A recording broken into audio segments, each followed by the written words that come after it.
Welcome to episode 103 of Comic Timing, the comics podcast devoted to the average comic book fan from the average comic book fan. Joining us, Brett Casino, rotating panel of guests, and myself, Ian Levinstein, discuss whatever comes to mind, time after time, here on Comic Timing. Well, it's been a while since we come out with an episode, so of course it's a review corner, because when we don't come out with an episode for 2 or 3 weeks, you're guaranteed there's going to be a review corner where we catch up on the books that we haven't talked about yet. Here now, Comic Timing. Hey there, folks. My name's Ian Levinstein, and welcome to episode 103 of Comic Timing. And if you listened to that opening that I just did, guess what? It's a review corner. And we're joined here by the co-host, not co-host, who has began planning his wedding. It's Brett Casino. What's going on, Brett?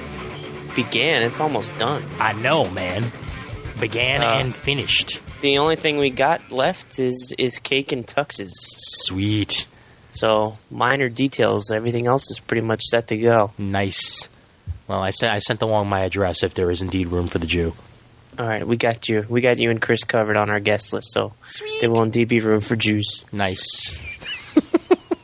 Yeah, hopefully by then I'll have a driver's license, so I won't have to worry about like a ride. Yeah, I'm not sure you're gonna be able to get one from me. Oh no shit, man. Please, I think you're going to be a little bit busy that weekend. I mean, I'm just thinking. If anything, I'll mooch off one of your guests or something. All right, but yeah, it's indeed the review corner here. We got 6 books that we're going to be going over this month, and well, it's a decent amount. We got actually, it's 2 and 2. Actually, now that I look at it, we got 2 Marvel, 2 DC, 2 Independent, so 2 months worth of books. We got on the pipe here. I was actually counting Human Target as independent, and then I looked at it just now and went, "Oh, it is DC." Yeah, okay. Yeah. It's DC, although technically not really, because it's not even about the DC Human Target. It's more about the TV show Human Target, which misled me a little bit, but I'll get into that later on. All right. Okay. Human Target number 1, Avengers vs. Agents of Atlas number 1, or just Atlas. Chase variant, One Shot Is All I Need, number 1. Do More, number 1. Batman and Robin, number 7, for variety's sake. And Jack Staff, number 1. So, all number 1s except for Batman and Robin. Batman and Robin, number 7. Yeah, don't we have that in there? No, Adam and Hawkman. Adam and Hawkman, my bad. We covered Batman and Robin, number 7. That was Red Hood. Oh, yeah, no, son of a bitch. That was number 6. Yeah, hold on. Let me grab that. See, this is what happens when I don't actually think. I sent you the email. I know that. It was right next to me, and I grabbed it. I forgot that Adam and Hawkman is in my bag. Let me go get that. So, yeah, it's Adam and Hawkman. Vamp a little bit, Brent, while I go get that. Vamp.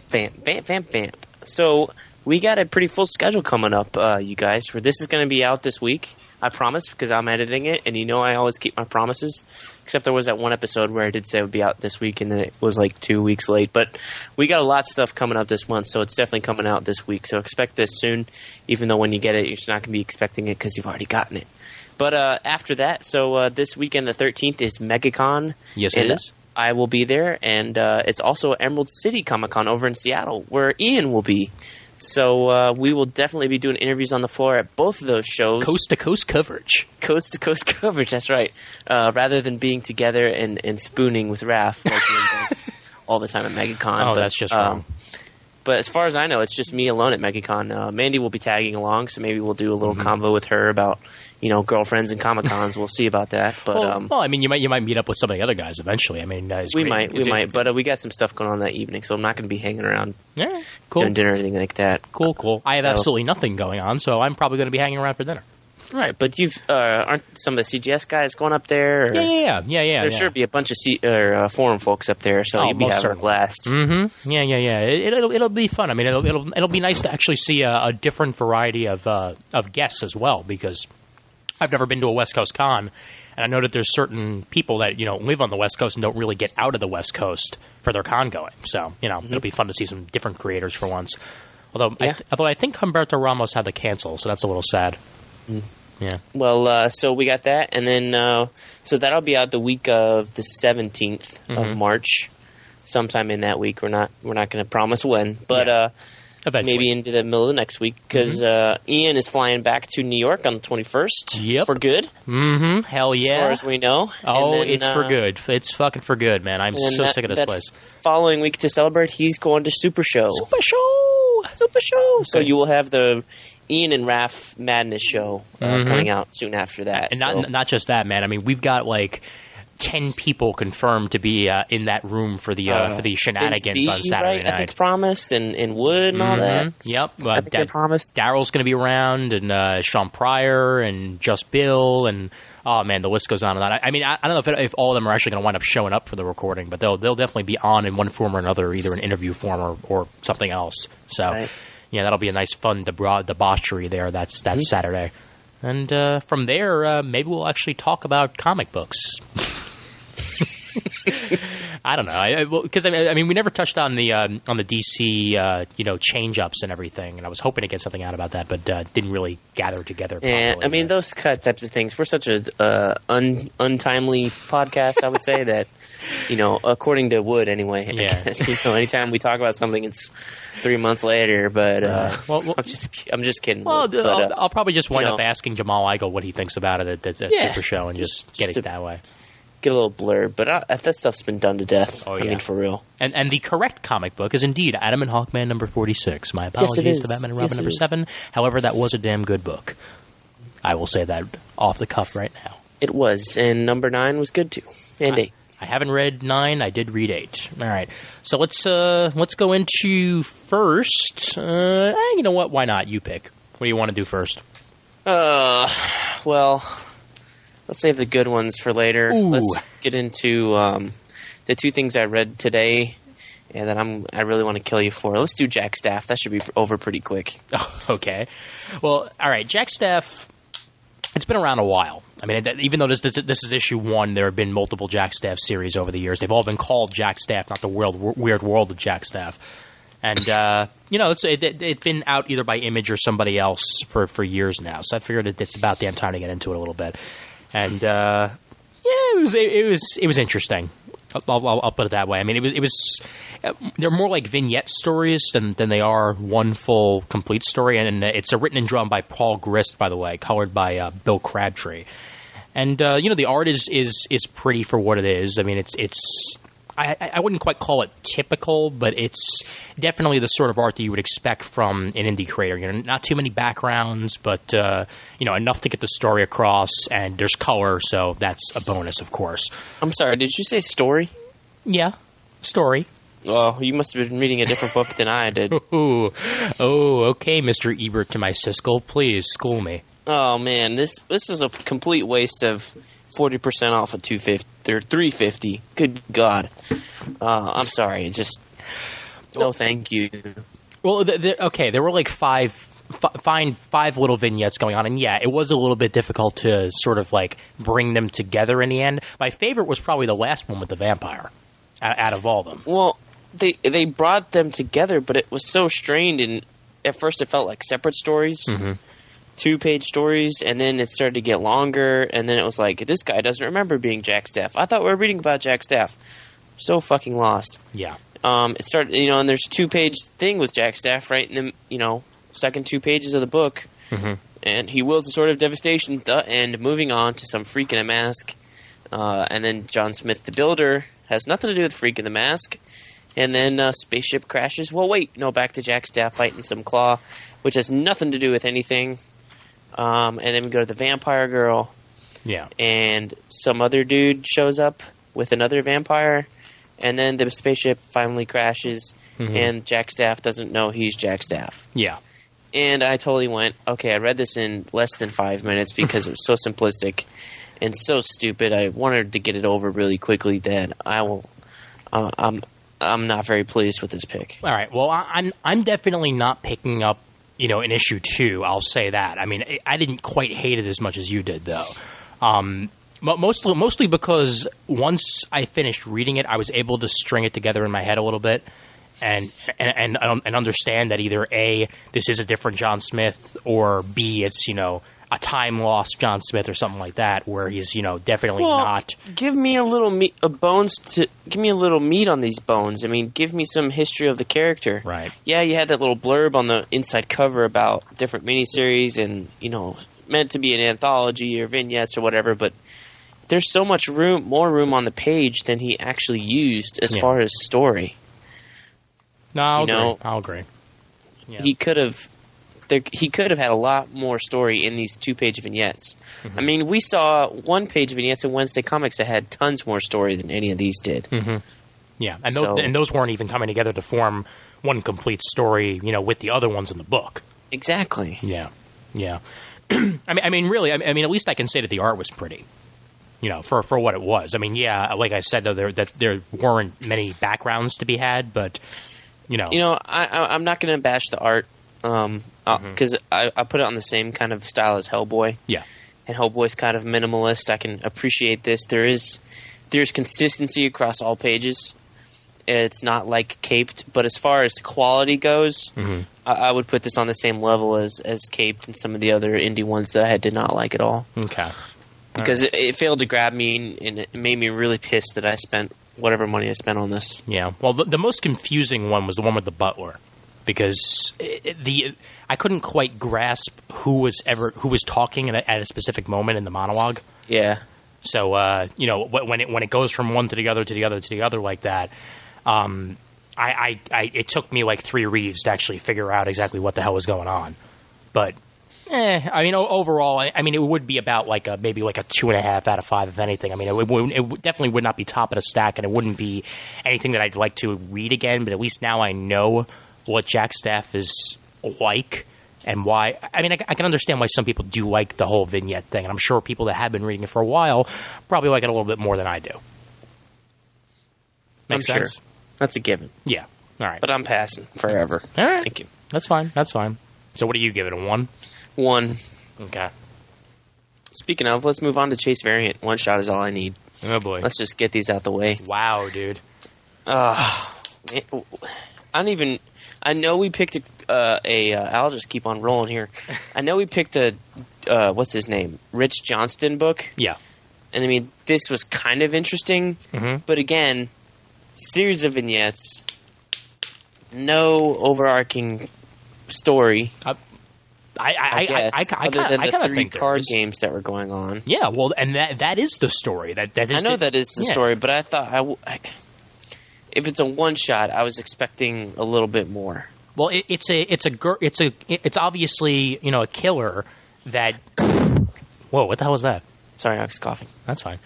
Wow, that was like an explosion in my ears, there, dude. Well, I covered my hand with a fist like this.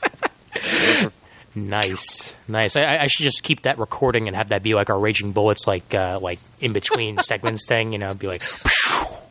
But yeah, I mean, it was about an assassin that doesn't know that she's the creation of this card world. Her world's changing around her, and there's nothing that she can really do about it because she is just a card game. That's it.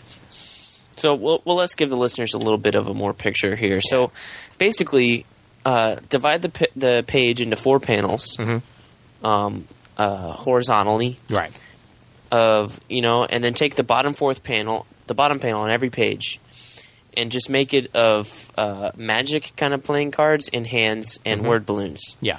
So on each page, there's like a spread of these 2 guys playing different cards against each other.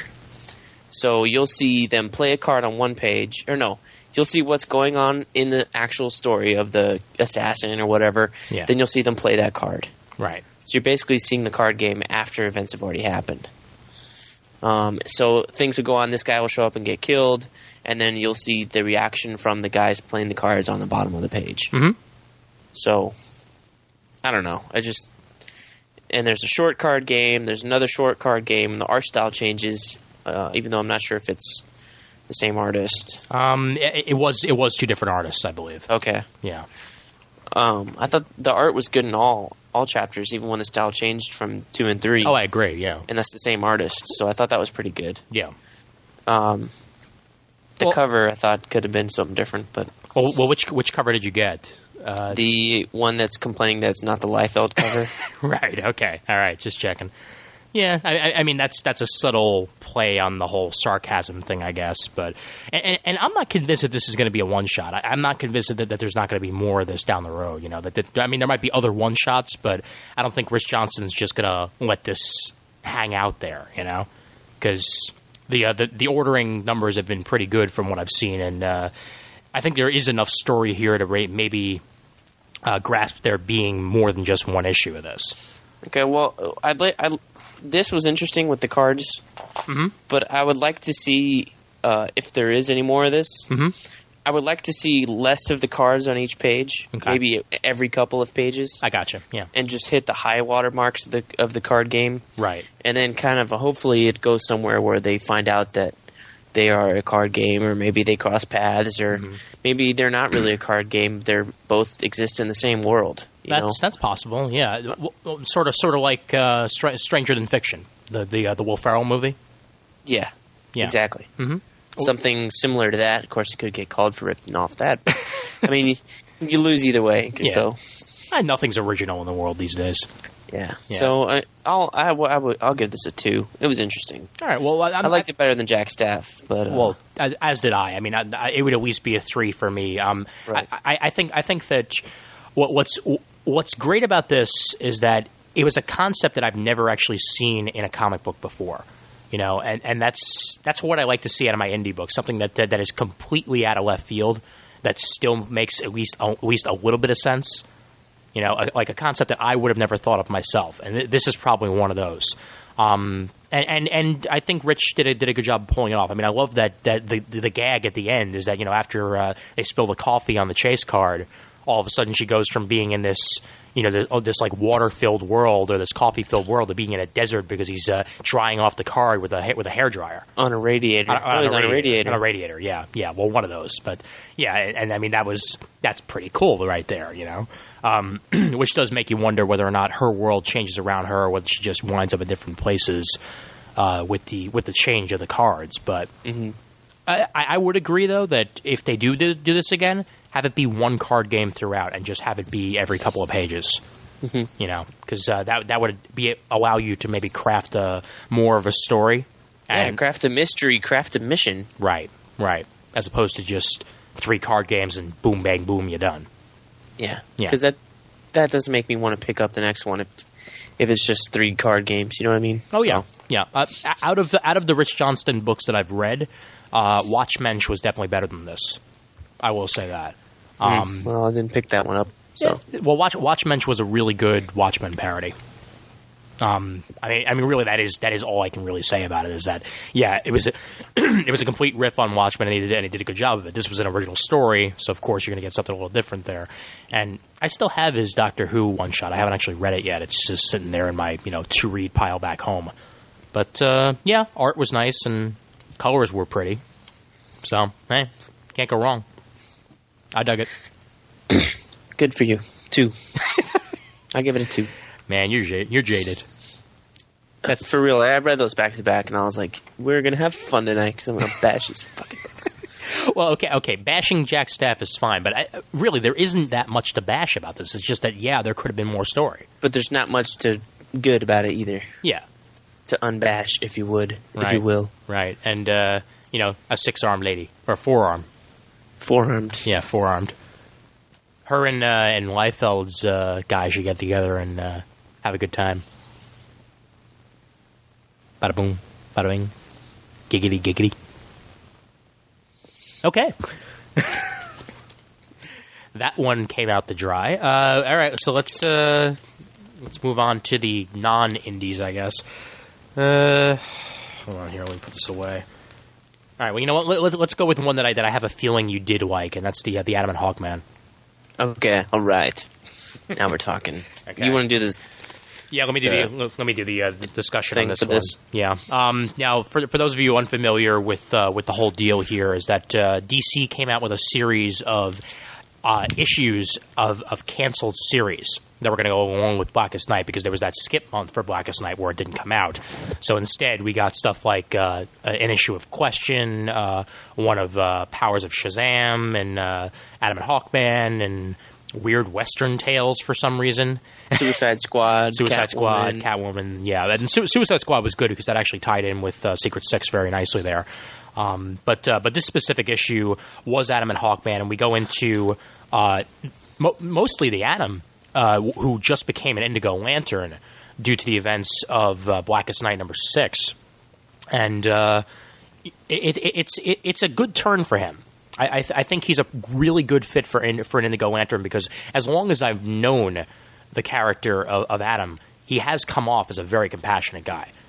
You know, he's the type of individual that never gives up on his friends and doesn't even really give up on his enemies, as is proven here. Because, Jean Loring, I guess, was a little bit of both because she was just a troubled soul that he thought that, I guess, he could change, but it didn't really happen. But he doesn't hate her, even after all that she did to Sue and his loved ones. He just kind of feels bad for her, kind of feels sorry for her. Mm-hmm. And that's the type of person the Atom is, and that's why he's a perfect fit for an Indigo Lantern. That's right. Mm-hmm. And in this issue, he has to deal with not only with Jean, but with Adam and Hawkman. Hawkman and Hawkgirl that were killed in the events of Blackest Night and became Black Lanterns. And of course, he would like nothing more than to get his friends back. But right now, that's not exactly the scenario that he's been given. You know, he's got to deal with fighting him off and making sure that Jean Loring doesn't rip his heart out, more like it. But he is able to tap into the different powers of the Lantern, like the Indigo Lanterns do, accessing the red energy and eventually the green energy to fight them off. And he even gets kind of consumed by the red, which was a great moment there because you see just how dangerous. The orange. The orange, my mistake, the orange. Indigo 1 uses the red. Right. I got you. Yeah, sorry here. Sorry, the coloring could have actually been a little bit better on the colors, orange. Dude, the colors. Yeah.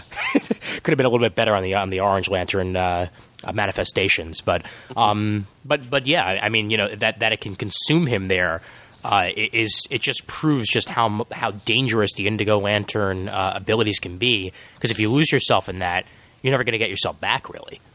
And Adam's able to pull himself back out of that and basically save himself, which is good to see, and gets rid of Jean, and that made me very happy because permanently, exactly.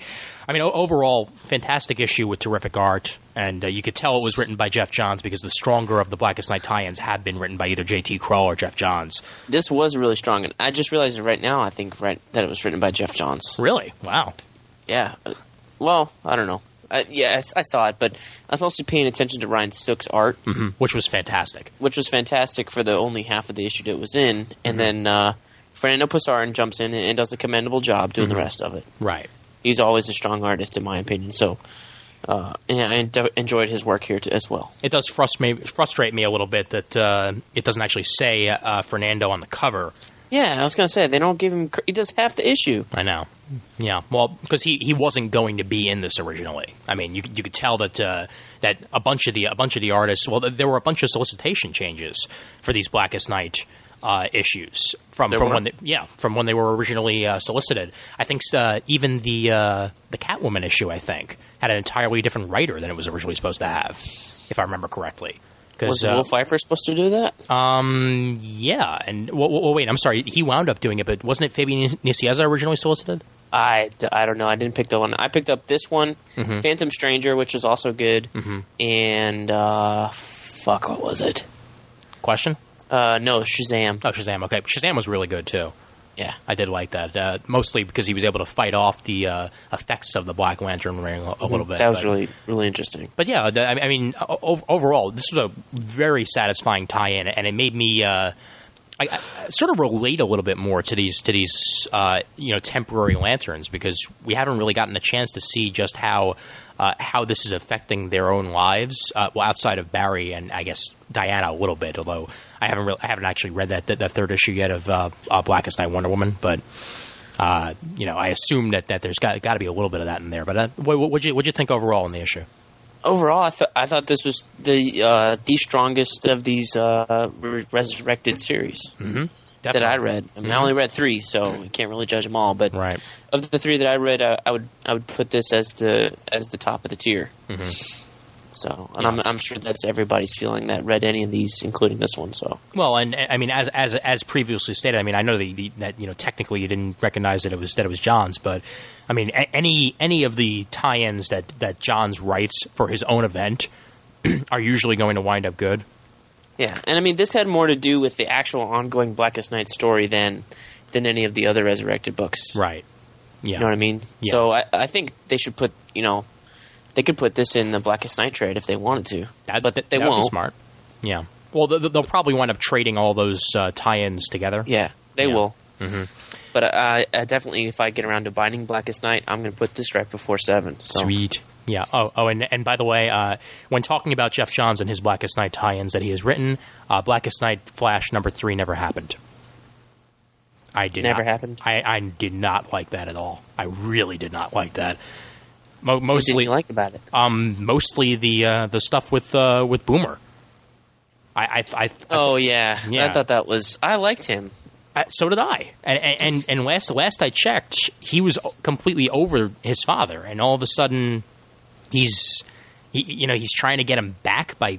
I don't want to spoil. You know what? Fuck it, I'll spoil it. I mean, trying to get him back by feeding people to his dad to get his heart to beat. I mean, seriously, man. Yeah, that was really bad. Yeah, I didn't mind so much that what the rogues did to him, because they made it clear rogues don't kill. Right. But except if you're one of our own. Yeah. But they killed Inertia. Right. He's dead, and Zoom is incapacitated. Yeah. I'm kind of not convinced that he's entirely gone yet, though, Boomer, because I'm thinking for Johns to do this, maybe he'll wind up in Brightest Day in one form or another. Maybe trying to redeem himself a little bit, because yes, I know his heart was ripped out by his father, and then he became a Black Lantern. But I'm not convinced that all these new Black Lanterns are going to stay dead once he's going to get the same thing that Hawkman did. Yeah, kind of. Is going to get, or Aquaman. Yeah. Somehow. Well, back to life. Aquaman's going to get it. That's a given. I mean, I don't know for certain about Hawkman, but if Sean Whalen wants to continue reading DC Comics, they're going to have to bring him back eventually. That's right. Yeah, and the playing on emotions that the Hawks and Jean Loring do in this issue, I think, was very strong. That I got to see a little bit more into Ray Palmer than I've actually ever really seen before, because all I ever see is Ray Palmer getting either dissed or betrayed. The most Ray Palmer I've read was Identity Crisis and Countdown. Yeah. Mm-hmm. So this was a nice change of pace. Yeah, it was nice to see him come out on top for once, right? It wasn't a whiny little bitch. Yeah. Oh, Countdown.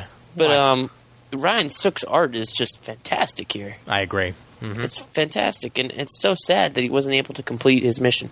Yeah. Well, I mean, maybe that's why it was so fantastic, is that he was taking too long on it. I mean, his art style is something that everybody always raves about. It's always great. And I mean, his Wednesday comic stuff was absolutely fantastic. I can see why that would take him some extra effort. But I mean, here, it's pretty standard. I mean, I think the thing about his art style that stands apart from others is his use of shadows. Mm-hmm.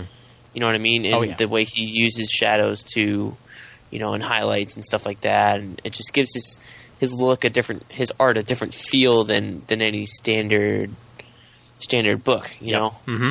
Yeah. So, but to me, it's not super detailed like an Ethan Van Sciver or... Because he doesn't have to be. He doesn't have to be. Yeah. Because he uses so many shadows. So it doesn't click for me that it's late or he only did half the book. Maybe that was planned, but whatever the reason, I guess my main thing is I don't understand why he's not doing regular work. I don't understand it either. I mean, it would be nice to maybe change that around. I mean, I'd love to see him on Green Lantern on a regular basis.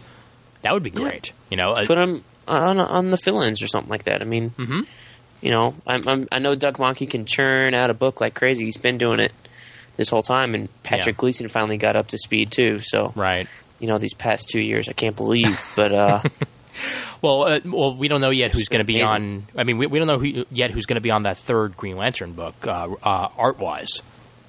Right. So hey, you never know. But I'll be honest with you. Until you actually pointed out the Fernando Pasarin, I didn't actually recognize that there were two different artists. Well, I mean, it's a hard transition. But I almost, for a while, when we started talking, I was going to say it was Don Kramer.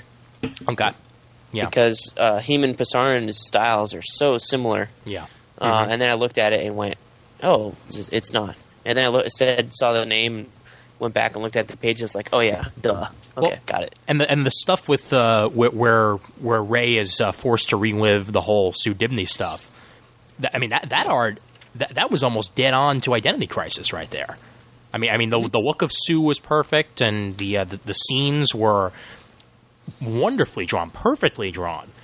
I mean, I'm sure you pull out the trade and open up that first issue. Well, sure, yeah, but overall, just absolutely impressed by the issue and fully satisfied by it. And if all these tie-ins were this good, that would have made me very happy. But yeah, not all of them have been.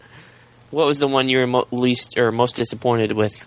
Other than Blackest Night Flash, so far, I mean, I've still got one more issue left to go, but the Blackest Night Wonder Woman hasn't been doing it for me.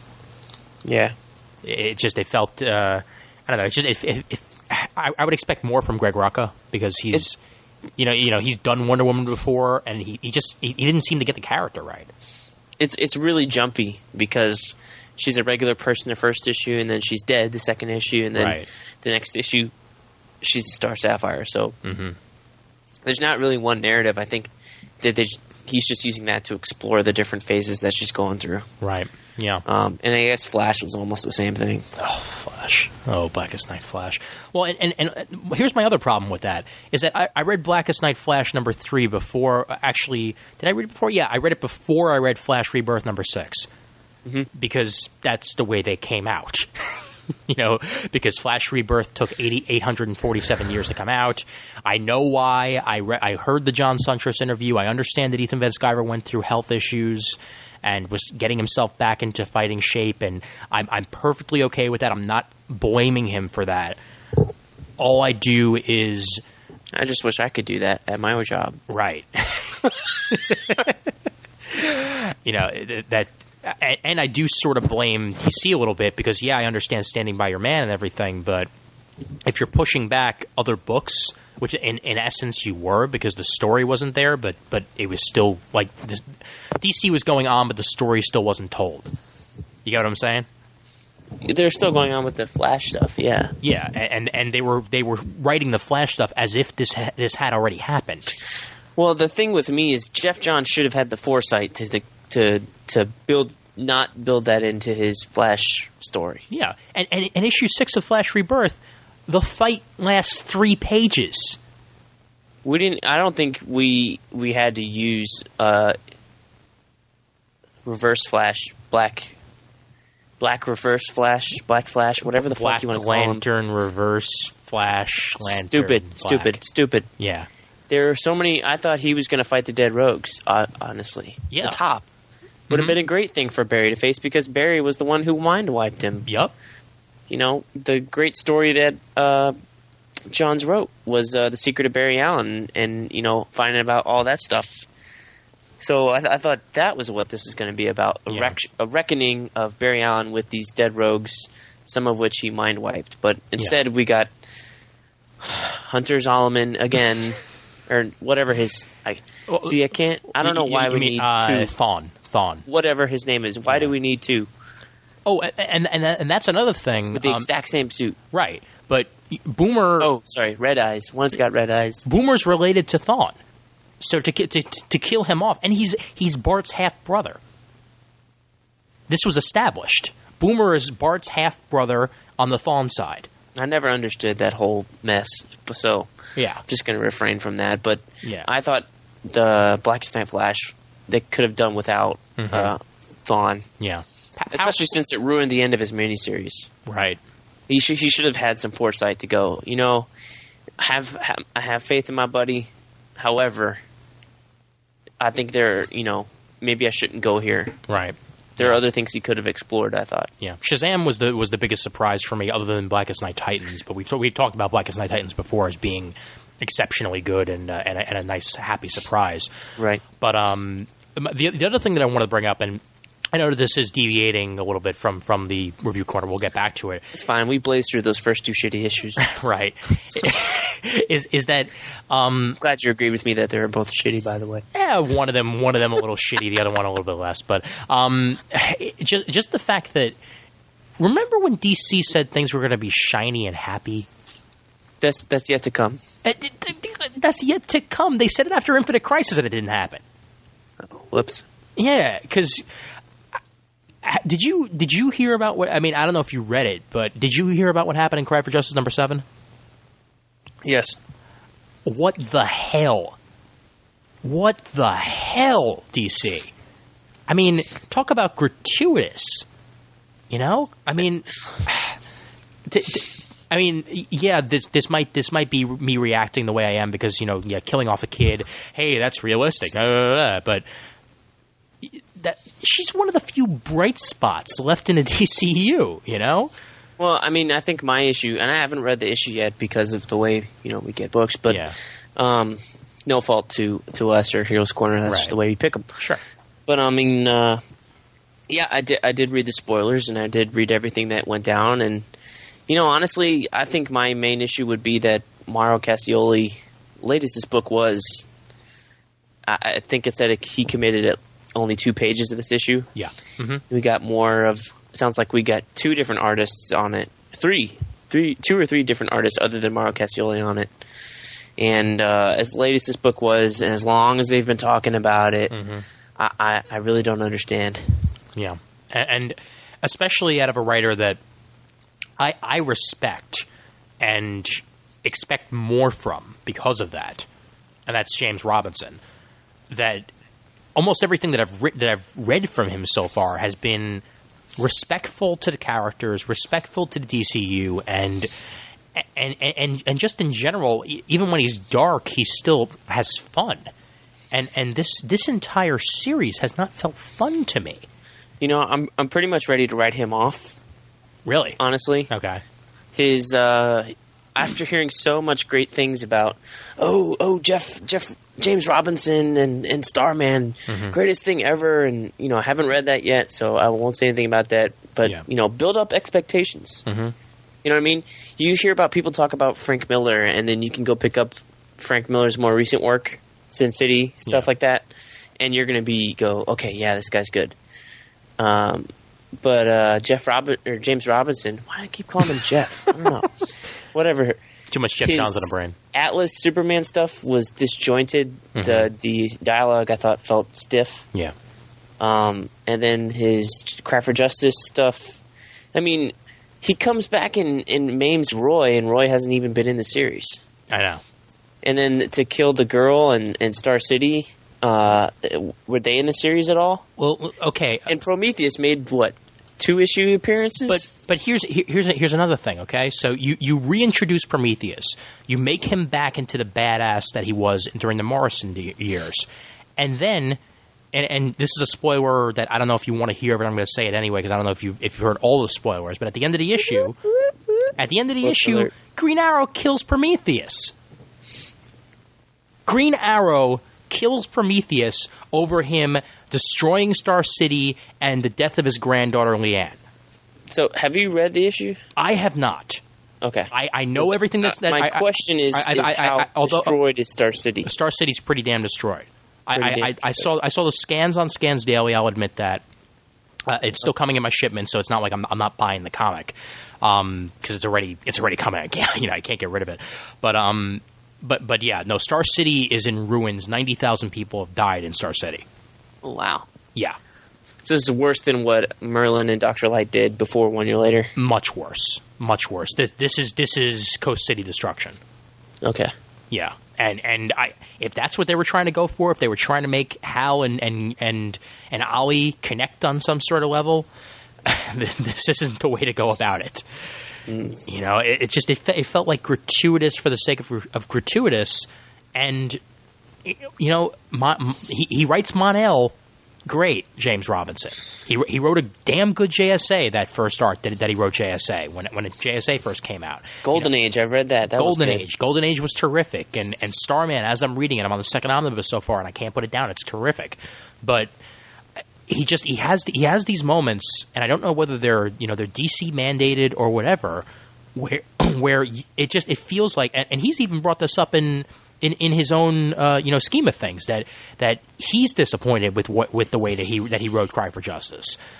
I'm really disappointed because I expect better from him. That's it. I expect better from a writer that I respect. And I don't put that lightly. The words respect are in there for a reason. Because I know that he respects the continuity of DC and hell, I mean, the issue, the Captain America special that we did on Review Corner, that was fantastic. That was good. You know, the only reason I picked up Cry for Justice is because they said it would be tying into Justice League stories later on. Yeah. And it was a book that I hope would soon be redeemed. Yeah. The latest issue was fun. Was fun, and it's James Robinson, Mark Bagley, right, with the new team, which they finally got around to. Yes. I've been waiting for that more than we should have, but honestly, I don't see anything at all that's going to come into Justice League. I mean, Prometheus is dead, so he's not really going to be able to be a villain. Yeah, and Green Arrow's on the team, so yeah, maybe there'll be a little bit of that, but. Well, but honestly, they're still doing the rise and fall of Green Arrow, and they're doing the rise of Arsenal, and right, but that's not by the time that's done. I guarantee you, based on Justice League sales and reaction to this, Robinson will not be on it much longer. We shall see. I don't think. Well, he's going off of Superman. I mean, JMS is going to be. Unless he's pulling out some great Justice League yarn, I really doubt he's going to be on there much more than 6 more issues. Yeah. Well, we shall see, but just overall. DC had me going so good, man. You know, I was in there for so much. Blackest Night has been, even though it's been dark, it's been fun and all that. And it's just there are just some things that just remind me that maybe I'm just getting too damn jaded, man. You know, like maybe I should actually just take a break or something. I don't know, because it's just something when comic books are not fun to me anymore. I've gone down the wrong path. You know. And those were 2 issues that just made me feel like I'm getting there with DC, and I might have to just take a Vince B break and come back a little later. You know, honestly, I've been having more fun with the Marvel stuff, other than the Blackest Night, than I have with the regular DC stuff. Same here. Yeah. Green Arrow has been so slow for me for so long. Justice League and Cry for Justice have been so slow. For so long.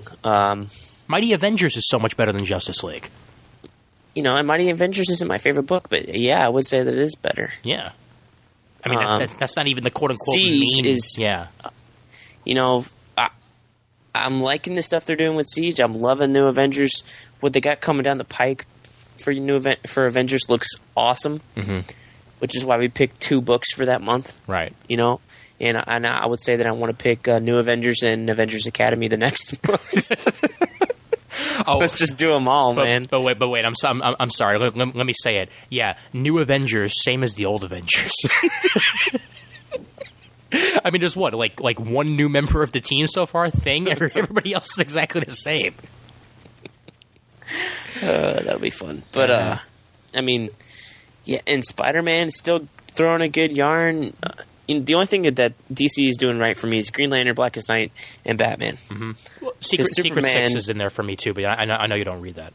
Superman needs a boost, man. I'm hoping that War of the Superman, Last Stand New Krypton, bring an end to this stuff because I'm ready to get back to it, and I'm happy that JMS is jumping on Superman. Wonder Woman. Yeah. Wonder Woman, I don't know. Because I was really digging what Gale's doing. Dude, think about that. Think about that for a minute, okay? Think about that for a minute. You know the entire reason JMS is going on Wonder Woman is because he can't write Thor anymore. Having to do with gods and stuff? Yeah. I mean, it's natural, you know?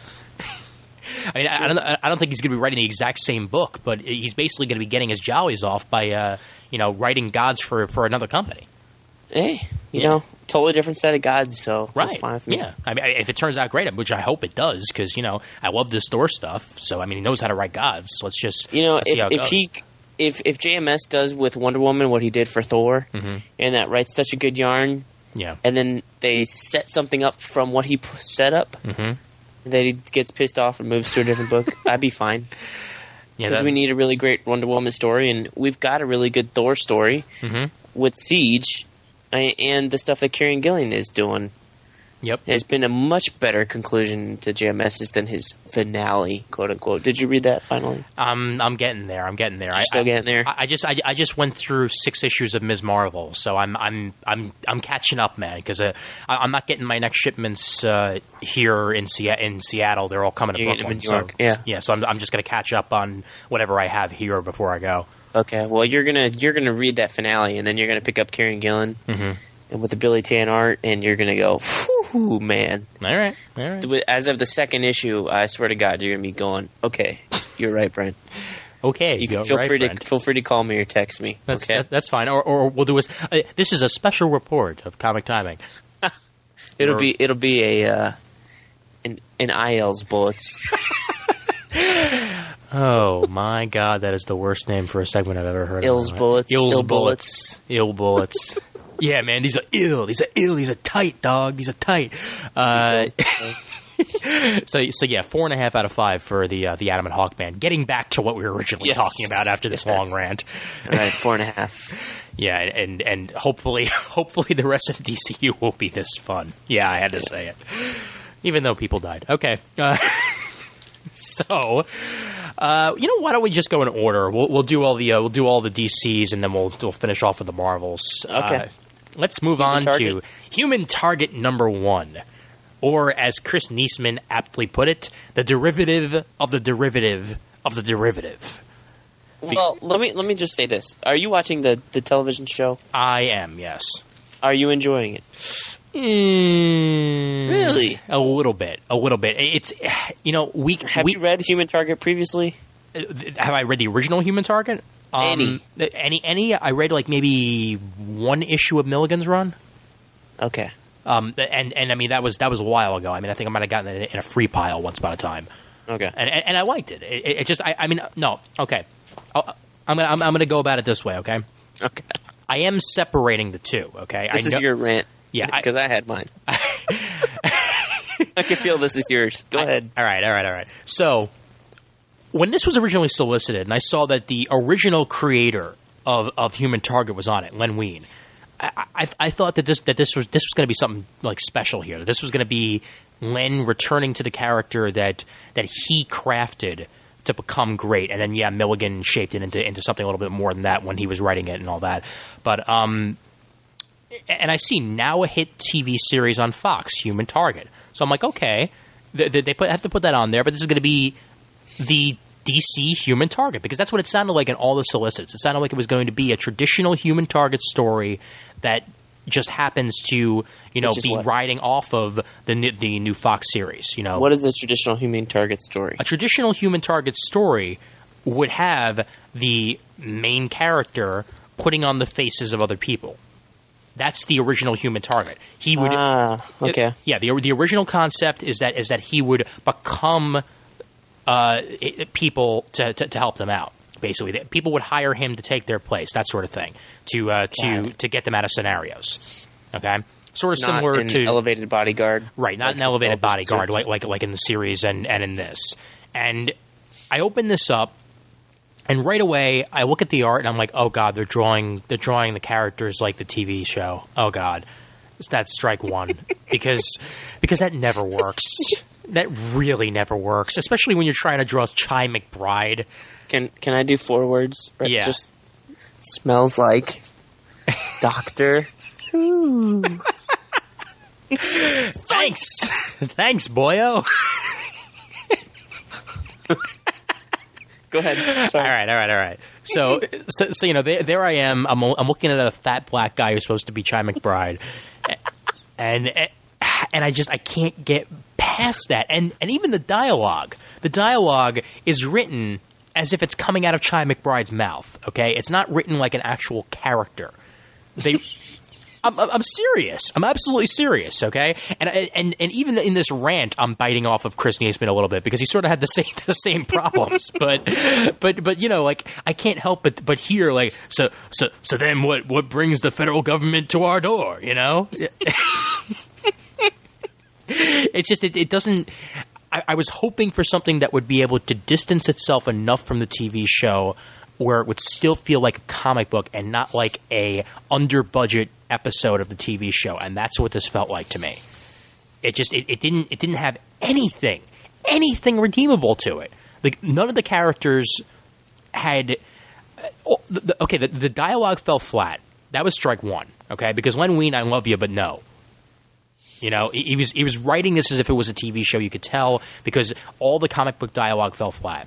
Okay, the guy the old guy that he's supposed to be protecting in this just comes off as like, hey, I watched The Godfather 5 times. I can write dialogue for Italians. You know, and that's not cool. Okay, Guerrero, hey, I'm a badass with a blowtorch. Love me. I love that. I dug that. I don't know. It's just it's. I can spare a minute. What's up? I loved that. You know, I can spare a minute. I could see Rorschach. What's his name? Yeah. Oh, I forget his name. Going. I can spare a minute. What's up? But that again. That's why do you ask? That's okay. Hold on just a second. Haley, consider yourself fearless like a day, punk. Grab your shoes and get out of here. Okay, Chance, ready. Just tell me what you need. Have you watched the series? Yes, I love the series. You love the I don't know what is wrong with it. It's one of the better series I've watched. Well, all right. In recent years, new series. I mean, it's not the best. It's not Lost, but it's not Alias. There's no overarching plot yet. Some of the special effects are so over the top, man. So over the top. It's true. It's true, but I love Mark Valley. I love Try McBride. I love Guerrero. Mm-hmm. You know, I'm digging the interplay. They're building on something. I'm not expecting a lot when I saw it. I really wasn't expecting anything, but what I got out of it was a damn fun series. Well, you know what? You know what other problem? And I'm watching it on Hulu, so I don't have to watch through an abysmal amount of commercials. Good. So that's check it out on Hulu. You can just jump in. It's episode by episode by episode, and they've got some great guest stars on every episode. So, you know, we had Emmanuel Voyer, which God, I wish she would come back. Oh man, we had smoking hot. We had number 6 in episode 1, right? Which still, anytime I see her, I never recognize her. And we had the Jimmy Olsen from. Was some Superman show? Was he the Superman, stalker Superman, Jimmy Olsen? Maybe in the Monk. I think he was. Yeah, I want to say that it was. I can't remember his name, but he's always fun. All right, and you know, just fun peoples, fun times. Well, can I? It's a decent show. Well, so I'm digging the show a lot. Right. So I read this. It was just like the show, pretty much. This could be like a 1 episode thing, you know. Coming down the Eiffel Tower and stuff like that. Blam, blam. They got to Guerrero. I could totally see him just being short with them. You know, he's not really in this whole issue, but just that one page. Mm-hmm. So, this really felt like the TV show to me, so I enjoyed it. All right. No, it wasn't the greatest thing for me, but I've never read any Human Target before, so for me, the TV show is Human Target. He puts himself in harm's way, therefore he's a human target. Well, it's just that I couldn't help but feel reading this that, and this is going back to the whole having fun thing, I couldn't help but feel reading this that Len Wein was not actually having fun writing this. You know, that he was writing dialogue really wishing that he could write his Human Target and not some Fox TV show. And I'm saying again, I don't mind the Fox TV show. I think it's okay. It's not the best thing since sliced bread, but it's watchable, and it does have its moments. It's just that this just fell completely flat for me in every single way, including the art, because Mark Valley impersonator's face changed from panel to panel. Yeah. Okay. And I hate that. I absolutely hate that about art. You know, if you did you enjoy Chris Sprouse's rendition of Mark Valley better than the original guy? You mean the backup story? And the backup story. The backup story, yeah. The backup story had much better art, but a ridiculously stupid plot. It's like, hey, how did I get this scar? Let me show you. I fell out of an airplane. Ow, I cut myself. It's a backup story. What the fuck do you want? I want something more engaging than I pricked my finger. You know. I'm sorry. I know I'm asking for the world here, man. It's just, and even his hair color changes a little bit from panel to panel. You know, so some it's blonde and some of it's like bleach blonde. It doesn't None work of the Chris right. Sprouse. No, not the Chris Sprouse. I'm talking about the main story again. I'm jumping back here a little bit. Okay. You got me so mixed up, man. It's just I don't know. Just overall, no, thank you. I'm sorry I picked this, and I'm never picking a tie-in again. Okay. All right. We're never reading Buffy or Angel. Except for Buffy and Angel. Okay. No, All right. we're not. All right. We're done. Buffy and Angel, yes, is on the docket. Thank you for bringing that up. So, Well, that'll be good. I am giving this one a 1 out of 5. Oh. I am putting this in my box to give away. I never want to look at it again. I'm sorry. Oh, I'm giving it a 3. Oh, I liked it. Well, good I enjoyed it. Well, good for you, man. I'm glad somebody did. I mean, this is the first time you've actually like disagreed with me and thought something was bad, and I thought that something was good. It feels kind of good, actually. Because most of the time, I think it's bad, as in indie books, and you think it's great. Or on mainstream books, we're about the same wavelength. But this is the first time you've really gone against me. My favorite part of the issue was the cover. The Lee Bermejo cover was nice. Yeah, it was very pretty, very pretty. And I would suggest if you are going to pick this up, wait for Dollar Bins because it will be there. Yes, it will be there. So if you're enjoying the TV series and you've never read any Human Target and you just want to give this a shot, go ahead and do it. And if you've never watched Human Target and you want to give this a shot, watch Human Target on series Hulu first. Yeah, watch it first because if this is your first impression of Human Target, you're not going to watch the series. Okay, I'll give you that. Thank you. But what comic is ever directed you to a movie other than movies based on comics? The Serenity comic, the lead-in to the movie. Okay. Yeah, I was not looking forward to that, honestly. I mean, but let's face it, all of the Batman adaptations haven't been great. Well, okay. Have any movie adaptations been great? I'll let you know once I'm done reading the Iron Man books that I just picked up because they were what Peter David and Sean Chen, I think. Is that a retelling of Iron Man? It's not a retelling. It's like a 1.5. It's supposed to fill the gaps in between 1 and 2. Well, the preview art that I saw, because I was thinking about getting that and I passed on it, and then I saw some preview art and it looked like scenes directly from the first movie. I was like, what the fuck? Really? Huh, that's odd. Yeah, because they've been broadcasting it as well. Maybe I'm thinking of something else. I think there's 2 series. I think that one is an adaptation of the first film. Okay, I'm thinking of whatever the 1.5 is. Yeah, which I think might actually be written by Paul Cornell, if I remember correctly. I don't know. Yeah. Either way, that's the one that I'm picking up, not the retelling of the first one, because I don't need Did you see the new trailer? I did, and it made me wet my pants. That was hot. Suitcase armor. I know. I am Iron Man. That was awesome. Anyway, okay. Yeah. Good times. All right. Did you see the Tron trailer? Oh, yes, I did. I saw it in 3D in front of Alice in Wonderland. Oh. Yeah. And Alice in Wonderland was not horrible, actually. Really? Yeah. I was undecided. Me and Mindy have been arguing about whether to see that or Shutter Island. So see Alice. You'll like it. Okay. Yeah. It's not the most perfect movie ever, but it definitely has its moments. Yeah, my brother saw Shutter Island. He said it was the previews gave it all away, but I don't know what he was talking about because I really don't know what the plot is from the preview. No, dude. Worst part of Alice in Wonderland going into it is that Johnny Depp drops in and out of a Scottish accent. Yeah, I've heard that. And whenever he's in the Scottish accent, you can't actually understand what he's saying. It's like worse than Groundskeeper Willie level. It's really that bad. Hello.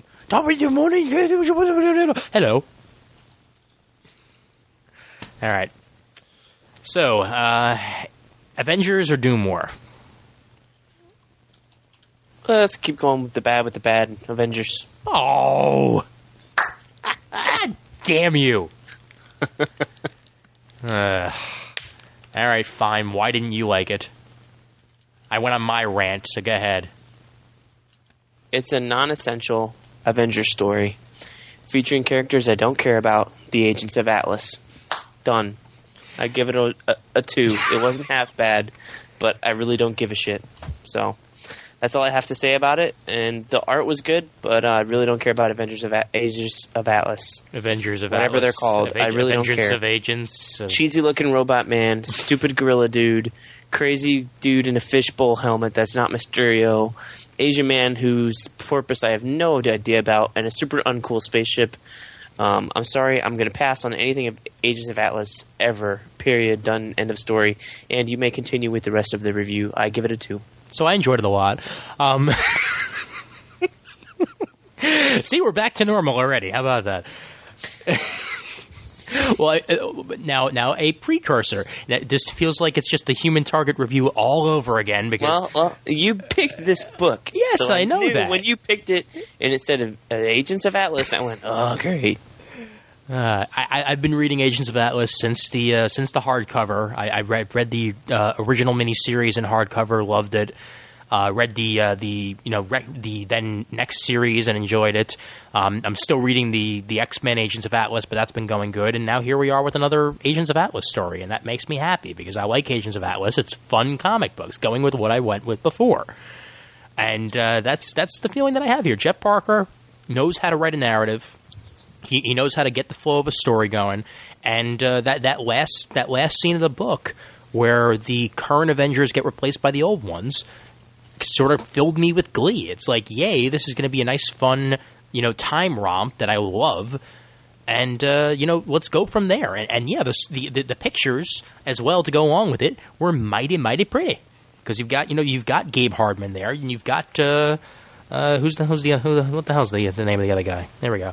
And Elizabeth Breitweiser is the colorist, and then you've got the backup story with Namora. That was also a lot of fun, because that's the type of backup story that I like to see. Okay, one where it's character building and not this is how I got my scar. Because Mark Valley or whatever his name, Chance, doesn't have a character. That's the whole point of the show. We don't know him yet. He's an aloof dude with a past. With a past. Done. So telling us where he got this scar is character building. The sad thing is you're right. But that's beyond the point. Okay? Takeshi... Bend over and take that like Leanne. Oh! Too soon, dude. Too soon. Takeshi Miyazawa was the artist on the backup, and that was fun. I mean, Jeff Parker, he doesn't really do me wrong too often. I like his Thunderbolts. I like what he's doing here, and I like the fill-ins that he's done on other books, and it's just overall a fun plot for me. Agents of Atlas get on the scene. They're dealing with a disturbance in the Force, as it were, and they go to where was it, Atlanta, to check it out, and at the same time the new Avengers are dealing with a similar thing in New York. And now, is this the new Avengers, the new old Avengers, or the new Avengers? This would be the current new Avengers, which would be the old New Avengers, which isn't quite as old as the older New Avengers, which started the book, The New Avengers. Drop the new. They did. Yeah, but they should have just given it like the Mighty title. Just have that be Mighty Avengers now. That's Dan Slott's book. But that's ending. That's ending at the end of Siege. That's what I'm saying. Give New Avengers the Mighty title or something, or make them the Astonishing Avengers or something. I don't know. Give. Take. Yeah, want, wham, wham.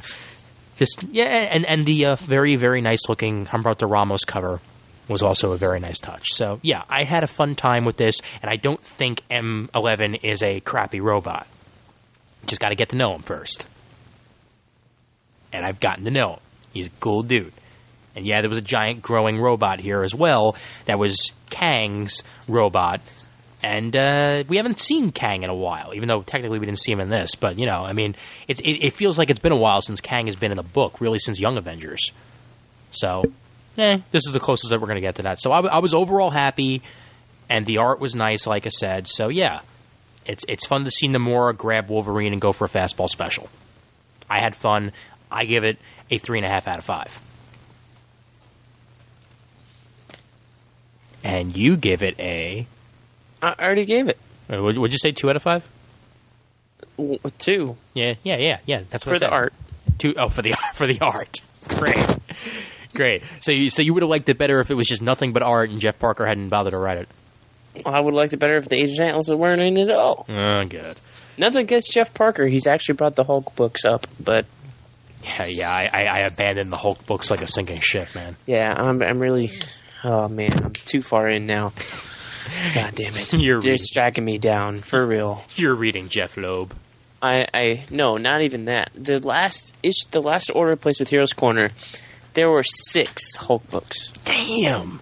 6. You know, this last order that I made with Heroes Corner was the lightest order I've made in about 5 months, and yet it was still over 100.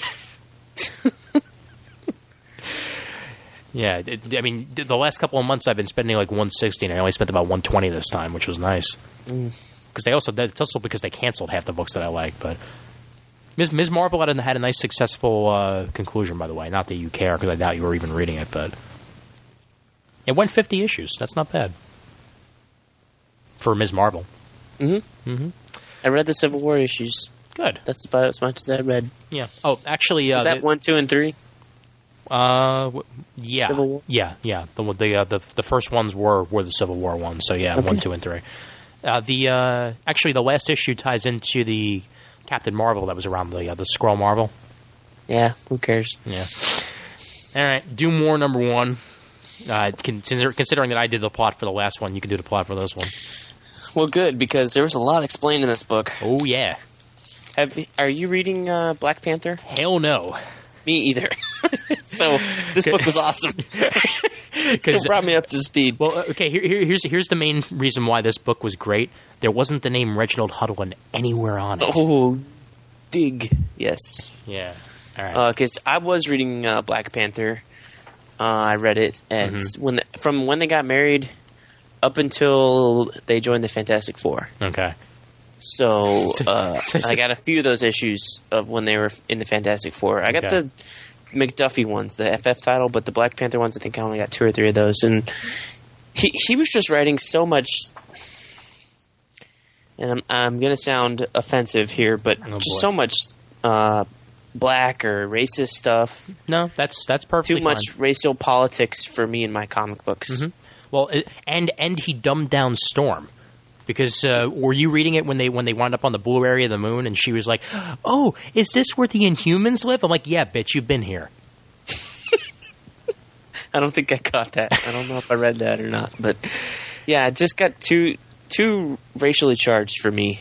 All right. Well, I mean, so I dropped it like a sinking ship. Mm-hmm. Well, and plus he also basically got rid of like all the Black Panther history that came before him, which annoys me.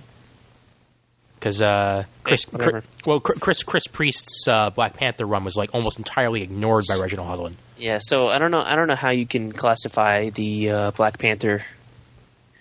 Because frankly, I don't know who T'Challa is. Whether he's 25, 26, or if he's 46. And yeah, I know. Met the Fantastic Four when they first started out back in FF5 or whatever that issue is. Well, he definitely met him back then. Maybe that's this dude's dad. I don't know. According to Reginald Hudlin's 1 through 6, he hasn't been Black Panther that long, so... Well, that's good for Reginald Hudlin. I'm going to stick with the one that I know. All right. Anyway. Go ahead. So yeah, basically, apparently there's been some weird, shady shit going on in Wakanda. Doctor Doom is behind it. That's all you need to know. Mm-hmm. Black Panther has been deposed of... Or no. T'Challa is... T'Challa. There we go. T'Challa. However you want to say his click name. Oh my God! Yeah, that's it. Sorry, Daryl. We're sorry. We're sorry. Please don't stop listening to the show. Okay? Sorry, Stan Leroy. All right, go ahead. And Jamal Heigl, who might be at MegaCon. I'm not sure. He's not on the guest list, but actually, he might be where I am. Well, I wish you'd decide. I hope he's at MegaCon, so then I could be like, I could just go up to his table and go, "Hey, can I see your sketchbook?" "Yeah, sure. Here you go." "How much are they?" $30. And go, $30? And that's how he'll recognize it's you. I hope he gets it. He'll be like, you, Cassina. And then, but what I want to do is record it. Mm-hmm. Record that, and then have him go, "Hi, I'm Brent Cassina." Well, okay. I don't know. I don't know if he's going to be at either event that we're at. However, he is going to be at Super Show, so Yeah. I could very well pull him over and ask him. So, have you rethought the $30 sketchbook thing at all? Just for Brent. Yeah, for Brent's sake. For Brent's sake. I do owe him $30 for giving him such a lashing, but that's another story. So, anyway, okay, we're talking about T'Challa. He's no Anywho. longer Black Panther. His sister is, which is the female Black Panther that got teased as Storm, Invisible Woman, and other women among the Marvel Universe. Is We it- knew is it that we're never Echo? going to be... Yeah, is Echo the new Black Panther? I don't know. Is she black? I thought that was funny that they only gave us 2 black people as options. I know. And Black Panther's always been a black person Yeah, from Wakanda. Go figure. Yeah, I know. What mystery is this? Actually, I don't know. I was kind of hoping that it would be Deadpool. Lady Deadpool. Yeah, right. She's a charred black person underneath her mask. So anyway, so T'Challa got dethroned. We picked the wrong book. Just kidding. All right. So yeah, T'Challa no longer Black Panther for whatever reason. His sister is. They got dethroned. They're refugees now on Utopia. Or what do they call that island? It's 2 Utopia's different right. names. Utopia's right. Utopia Nation X is what it says. Okay. But so basically, they come to the X-Men for help because Doctor Doom's trying to get at this huge store of vibranium. Of course, because that's what every Black Panther story has to do with. Mm-hmm. Of course. So, and Storm is captured or being held prisoner, sentenced to death by these ingrates who now rule Wakanda. Yep. There's an army of Doombots under there somewhere with Walter Decloon, who we haven't seen since Wolverine pretty much killed him in Civil War. Mm-hmm. And so they go and decide. Cyclops says, I can't help you. Black Panther says, well, you suck. And then the next morning when they're about to leave, a bunch of X-Men show up and Cyclops gives him that smile and goes, I can't help them for following their hearts. And then it's Wolverine, Nightcrawler, and Colossus going, let's go. Yep. So, and what follows is a pretty cool scene. Aurora Storm is forced to open the vaults for Doctor Doom. They have not really an attack plan because they basically lay out that Wakanda is impossible to penetrate because of T'Challa's own designs on defense systems and blah, blah, blah, all this stuff about what Wakanda you've heard about, never been taken by a country with arms, all this stuff, and basically set up this huge amount of odds, and then they get in really easily. But with a nice ending, Yeah. which I really enjoyed. I was like, well, that's a way to start a miniseries rather than wait till the 5th or 6th issue to kill the leader. Do it right off the bat in the first one. Well, Awesome. here's my favorite part. Okay, this was a $3.99 book that actually had $3.99 worth of content. Yeah. This was for 48 pages. It was long. Yeah, I mean, to me, it felt longer than any comic book I've read in the past 5 months. And there's talking about use of space and words and story. Check stuff. This used it all. Yes. I have never seen Scott Eaton's art look like this.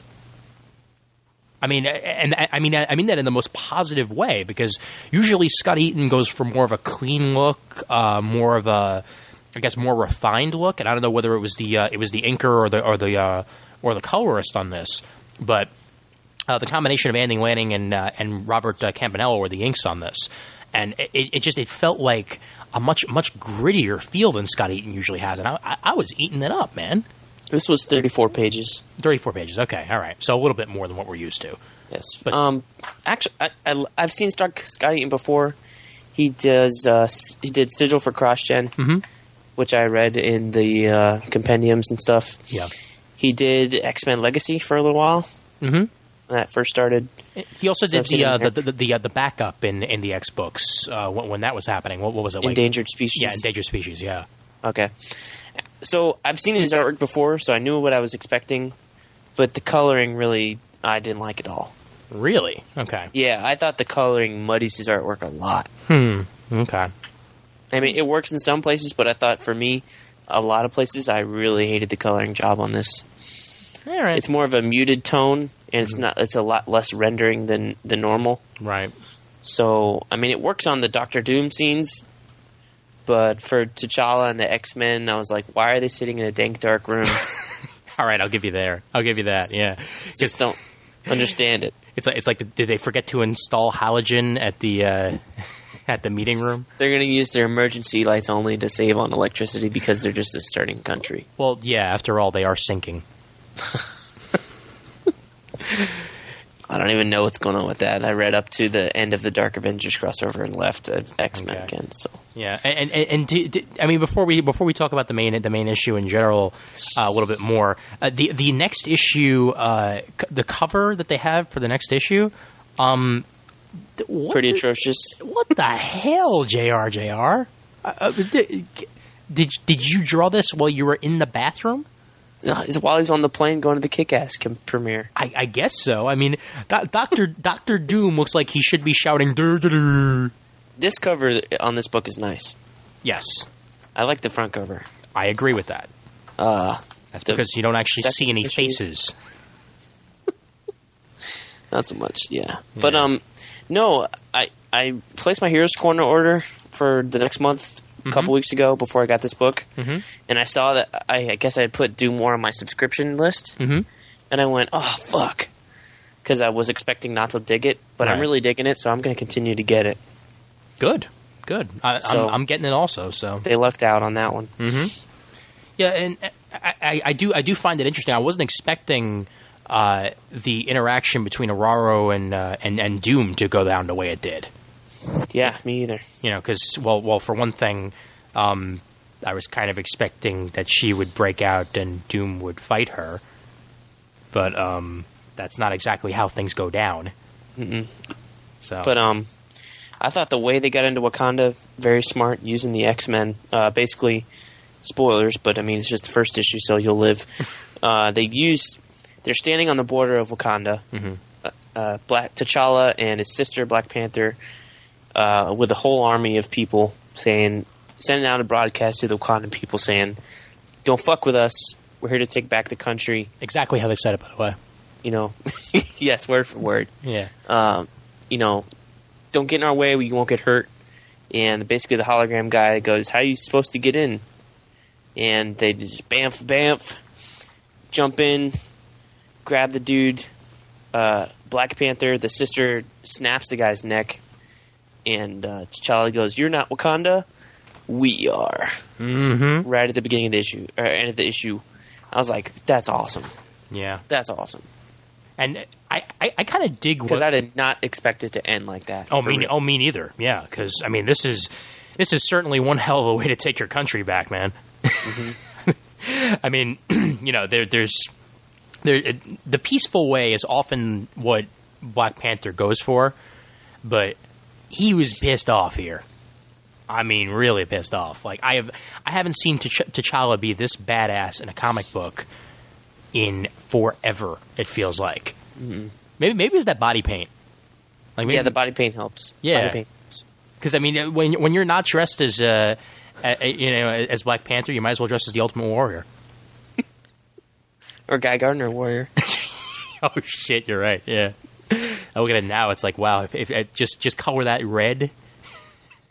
And you got Guy Gardner on your ass. Woo! Yeah, no, I mean, there was very little to complain about here. I mean, it was a solid story that made me want to continue. And I mean, this is a 6-issue limited, and in comparison, Siege is only 4 issues. And I mean, that's something that seems like it's going to be, you know, like over and done with before you know it. This is a nice solid half a year here. Well, Siege is 4 issues with a 7-issue wrap up. One shots at the end of the series. All right, let's not talk about those. I just found that kind of funny. But what I found interesting was the whole conversation about them not killing people. And basically the sister, I don't know her name, but she's like, I'm taking back my country any means necessary. Right. And I agree with her. How can they expect not to kill anybody? You're taking back a country. They're going to be firing on you, and they brought up a lot of good points. Oh, yeah. Well, so I'm glad that there's actually going to be a superhero comic where they kill motherfuckers. Right. And this is a situation where you need it because, well... Right. Dr. Doom's not taking any prisoners. He killed his mom. Please. and somebody else. Mm-hmm. Well, plus, let's remember that T'Challa's exact words were, "We need to talk about war." Okay, and most wars are not solved via peace. You know, they're not solved via sitting down and negotiating right away. There's got to be some bloodshed first to really hammer down your point, and that's exactly what has to happen here in order for anybody to get the idea that this is serious business. You know, if T'Challa were to walk in and say, "Guys, can we talk? Hello, I bring you donuts. Hello." They're from Krispy Kreme. You know, question: what's up? Is T'Challa? Is he Guy Gardner? Is he dressing up to be Guy Gardner a warrior or Tron? Because once he gets into the palace, he's fucking Tron. Okay. So maybe there's an unexpected movie tie-in there. Yeah. And, well, and so this was actually kind of a realistic comic book to me as well. Not only with the war stuff, but think of how often countries decide that the way to resolve their own country's issues is to shut off the rest of the world. You know that if Wakanda has been doing that for years, though. Well, and I never ever really liked that. Yeah, and so is Japan, we're and better than you. We sit on vibranium, so. Right. We don't make sex toys. I don't know. But we're going to be shut off from everything. Well, but they're going along the same lines that that China did for years, that Japan did for years, that plenty of other countries in the world have. Is that if things do not go right for you when you're associating with the rest of the world, you're going to go insular. You're going to just shut yourself off. But it's not always the right answer. In fact, most of the time it isn't, because then you wind up like Cuba and you've got cars from the '60s. Your technology will just it will not improve. And yeah, it's funny that I say that about a place like Wakanda, which has some of the best technology in the world, but they do that in part through the innovation of others. By actually associating with the rest of the world, they have a reason to create new technology. Like, hey, check us out, we're awesome. There's less of a reason to do that if you insulate yourselves. This is about as political as I'm going to get. Right there. Okay. Right there. Boom. Boom. Headshot. There were many. Not all robots. Did you just play that card, Headshots? Yes, I did. Yeah, now I play my Chase variant, and she winds up in Wakanda. I play Black Panther. Which one? The male one.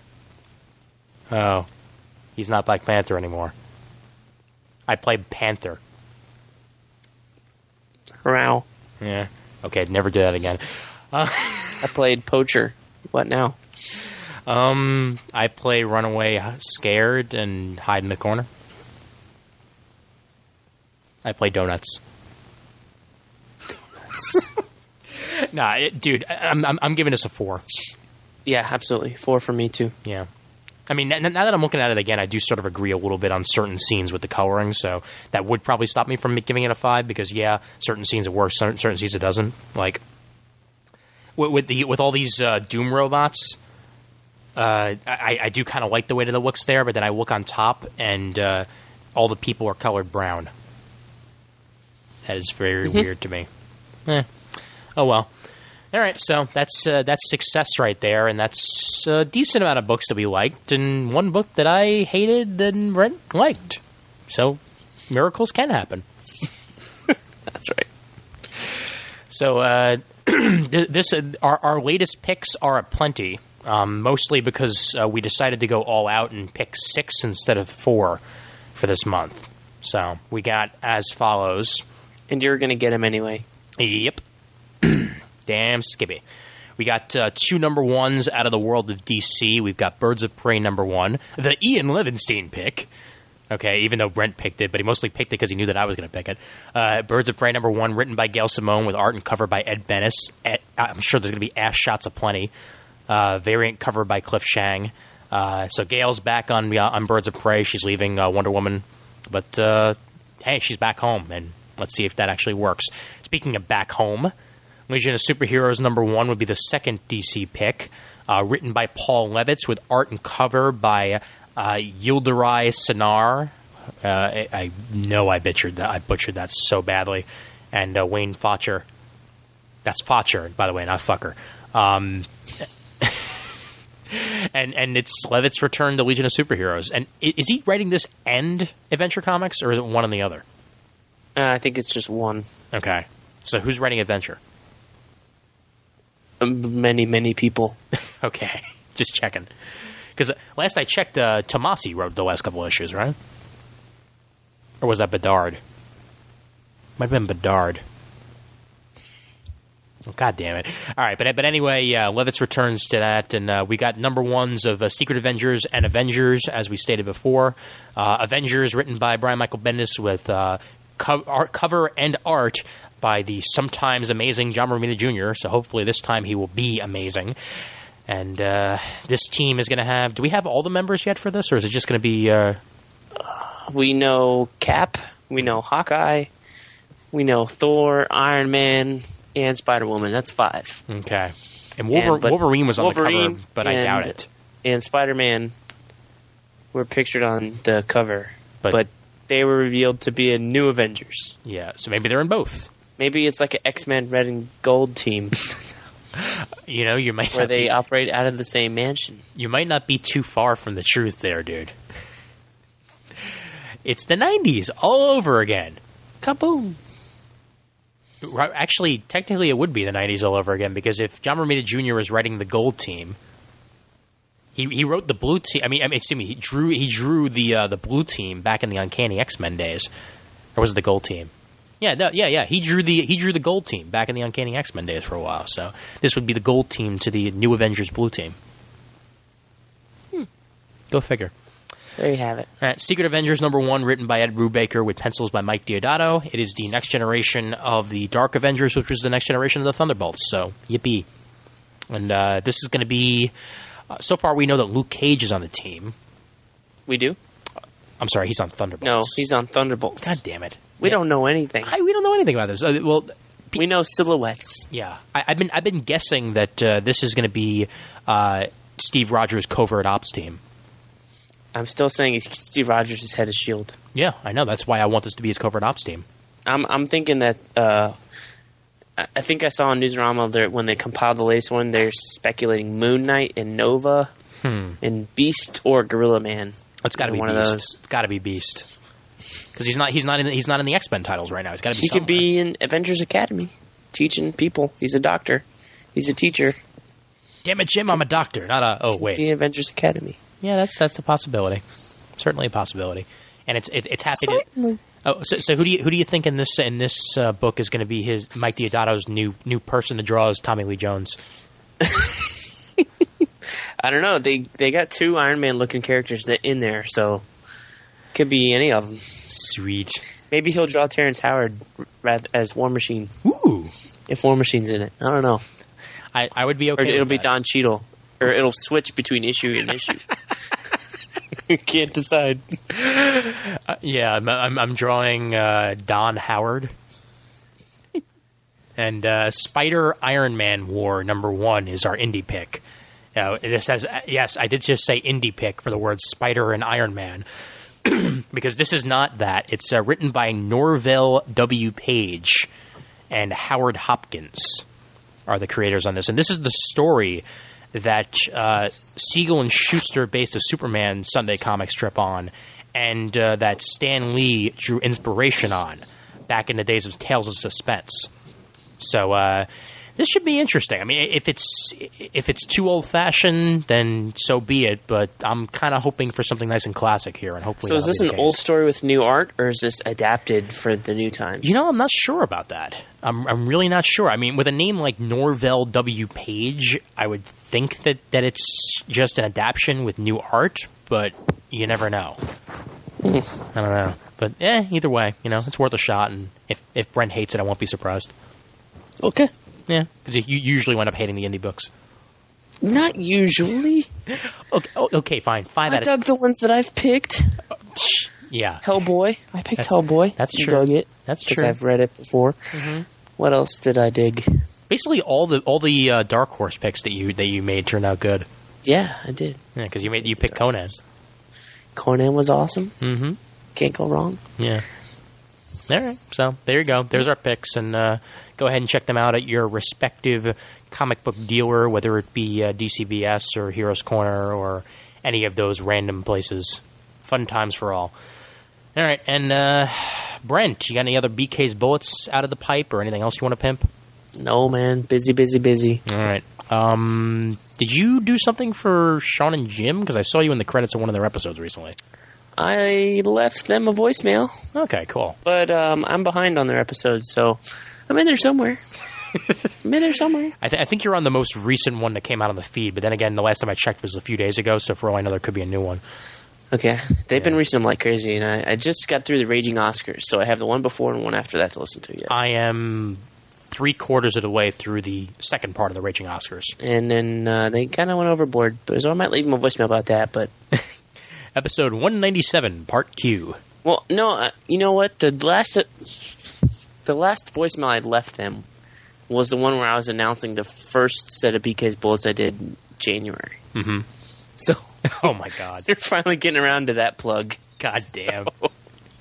If that is indeed the case. Well, maybe, we'll see. maybe. Well, at least they didn't wait a year. That's true.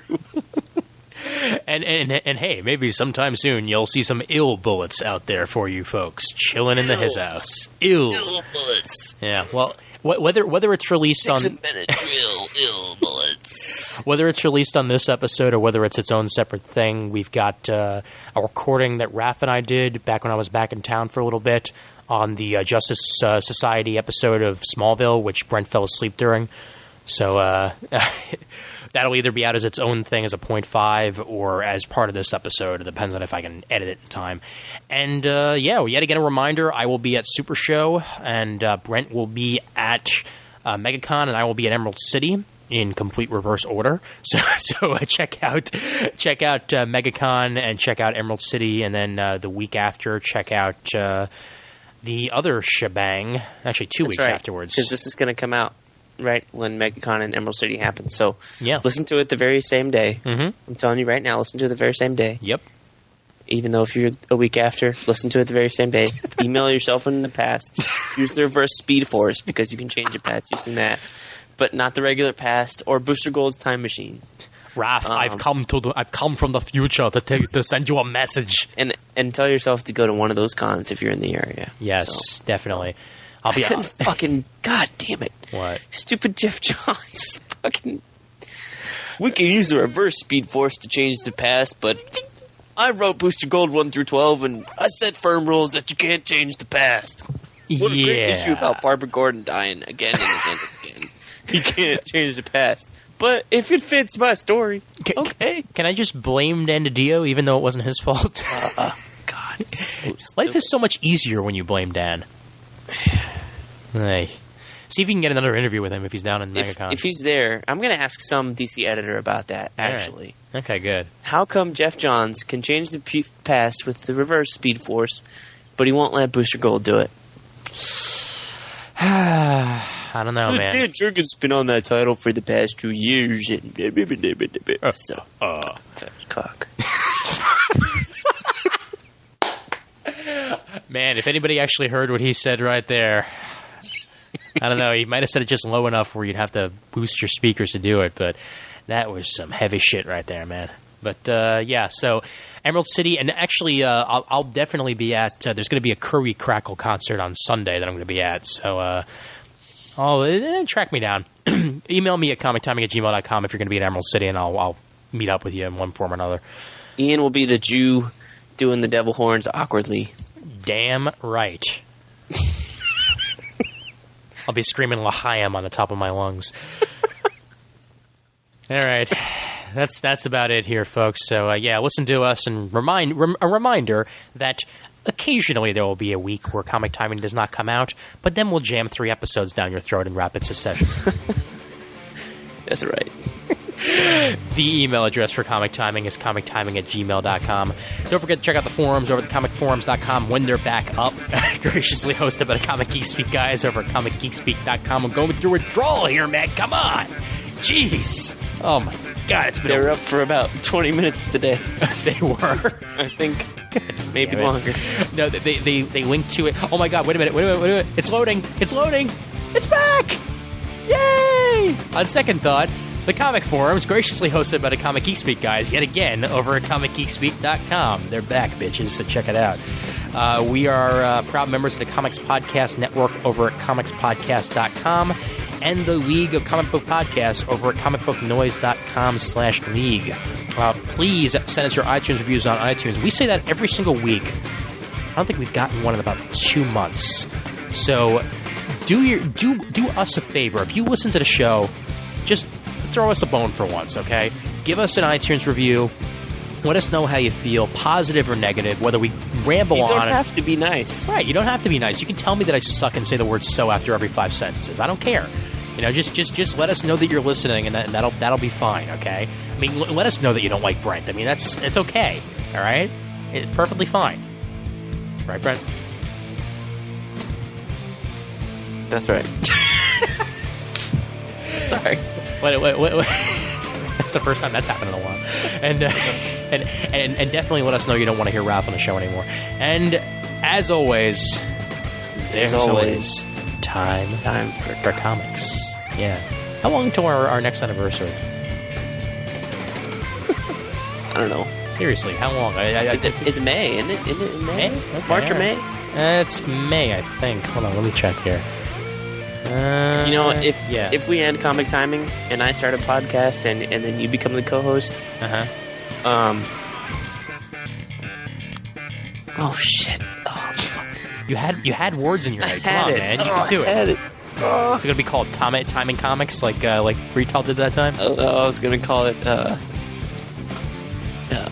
Ill Bullets. Bill Goes Bullets or something like that. Goes Bullets. I like that. No, that wasn't it. I had such a better name. God. Come on, man. It's still there. Come on. I'm still rolling. Bring it out. Gone. Damn. It's gone. April Shut it off. April 30th, 2006 was Comic Timing episode 0. So the first official episode was, I think, May 6th. So that's our official anniversary, as you remember, because I remember you posting on Facebook, dude, it's supposed to be May 6th, not May 1st. May 1st, not May 25th. What the hell, man?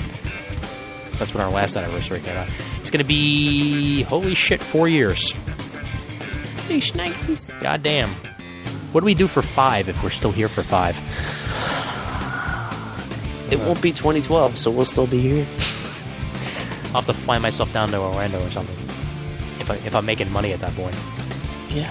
If Mandy still lets you podcast after you're married.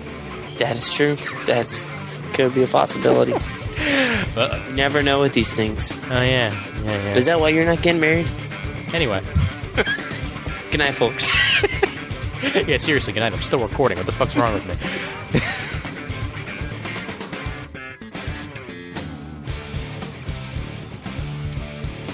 Okay. And, this could very well be the last recording I do on this laptop. That's good. Go back to the desktop setup, which is a hell of a lot easier to use. Oh, that's true. I was like, wait. Oh, yeah. Yeah, well, my desktop is waiting at home, collecting dust. Chris doesn't use it? She actually just got herself a... well, she has her own desktop, number one, but it's a piece of shit. She just got herself a Acer laptop that she's been using with Windows 7 Professional on it. Mm-hmm. So, it does a good enough job. She's a little annoyed, though, because the processor speed isn't what she'd like it to be, but... Well, it's an Acer. Well, I know. Should've got an Asus. Yeah, dear God, there's way too many of that shit, you know? What? Too many damn things that sound the same in the computer world. Yeah, I was looking at an Asus, and I was like, aren't these shitty computers? And I went, you're confusing it with Acer. I was like, oh.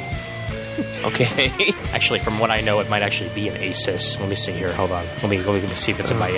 No, it's an Acer Aspire. That's what it is. So it is an Acer. Oh. Yeah.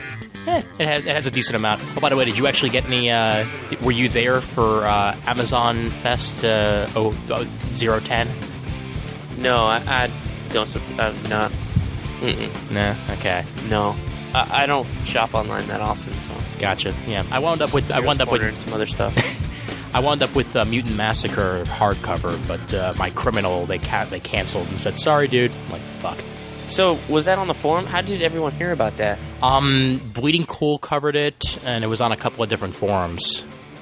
Basically, Amazon had one giant fuck up and made everything 50 to 60% off. See, that's shitty of them that they're not holding to that. I know. I mean, I know it's a fuck up, but well, they're honoring a lot of them. Like the early comers, they're honoring, but the ones that they're not honoring are the guys that like try to order like 10 of them.